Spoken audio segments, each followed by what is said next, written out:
What keeps us healthy and happy as we go through life?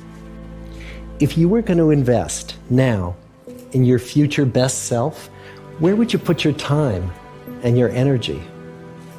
There was a recent survey of millennials asking them what their most important life goals were. And over 80% said that a major life goal for them was to get rich. And another 50% of those same young adults said that another major life goal was to become famous. We're given the impression that these are the things that we need to go after in order to have a good life. Pictures of entire lives, of the choices that people make and how those choices work out for them, those pictures are almost impossible to get. The Harvard study of adult development may be the longest study of adult life that's ever been done. For 75 years, we've tracked the lives of 724 men. Year after year, asking about their work, their home lives, their health, and of course asking all along the way without knowing how their life stories were going to turn out. Since 1938, we've tracked the lives of two groups of men. The first group started in the study when they were sophomores at Harvard College. They all finished college during World War II, and then most went off to serve in the war. And the second group that we've followed was a group of boys from Boston's poorest neighborhoods. Boys who were chosen for the study specifically because they were from some of the most troubled and disadvantaged families in the Boston of the 1930s. Most lived in tenements, many without hot and cold running water. When they entered the study, all of these teenagers were interviewed, they were given medical exams. We went to their homes and we interviewed their parents. And then these teenagers grew up into adults who entered all walks of life. They became factory workers and lawyers and bricklayers and doctors, one president of the United States. Some developed alcoholism, a few developed schizophrenia. Some climbed the social ladder from the bottom all the way to the very top, and some made that journey in the opposite direction. So what have we learned?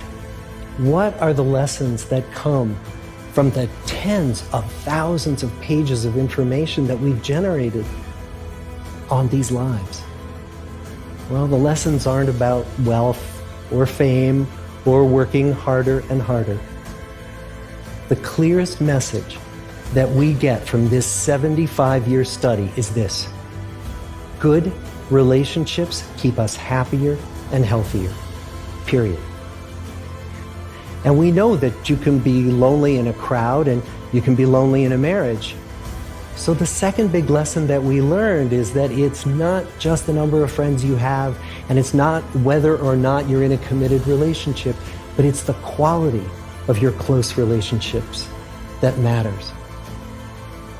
So, this message that good, close relationships are good for our health and well-being, this is wisdom that's as old as the hills.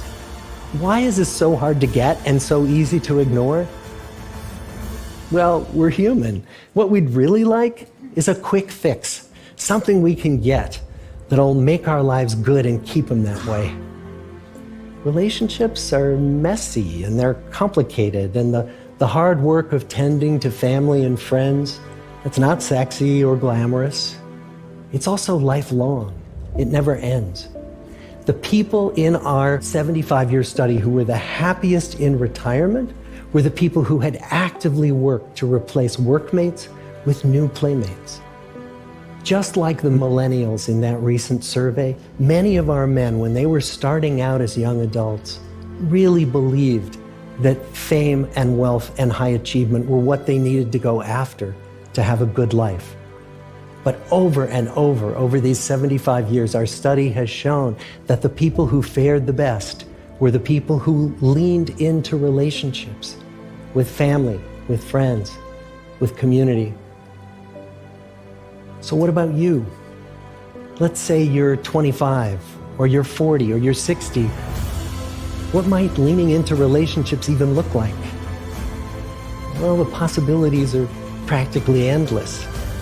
It might be something as simple as replacing screen time with people time, or livening up a stale relationship by doing something new together, long walks or date nights, or reaching out to that family member who you haven't spoken to in years, because those all too common family feuds take a terrible toll on the people who hold the grudges.